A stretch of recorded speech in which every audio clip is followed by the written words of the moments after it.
Party అధినేత deputy CM Pawan Kalyan నటించిన latest movie Harihara Veeramallu.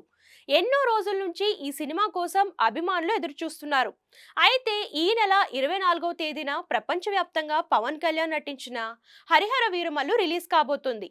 ఇప్పటికే ఈ సినిమా నుంచి వచ్చిన సాంగ్స్, ట్రైలర్ అందరినీ ఆకట్టుకున్నాయి. పీరియాడికల్ యాక్షన్ నేపథ్యంలో ఈ సినిమా వస్తుంది. అయితే ఈ నెల చివర్లో సినిమా రిలీజ్ కానున్న నేపథ్యంలో ప్రమోషన్స్ ఇప్పటికే ప్రారంభమయ్యాయి. అలాగే Harihara Veeramallu movie pre release event కూడా అతి త్వరలోనే నిర్వహించనున్నట్లు సమాచారం అందుతోంది. ఈ నెల 20వ తేదీన విశాఖపట్నంలో ప్రీ రిలీజ్ ఈవెంట్ నిర్వహించబోతున్నట్లు సమాచారం అందుతోంది. అయితే ఈ ఈవెంట్ కోసం నారా చంద్రబాబు నాయుడు కూడా అతిథిగా రాబోతున్నట్లు సమాచారం. అలాగే టాలీవుడ్ ఇండస్ట్రీ నుంచి ఎలాగో త్రివిక్రమ్ వస్తారు. అయితే త్రివిక్రమ్ తో పాటు ఇప్పుడు కొత్త పేరు తెరపైకి వచ్చింది.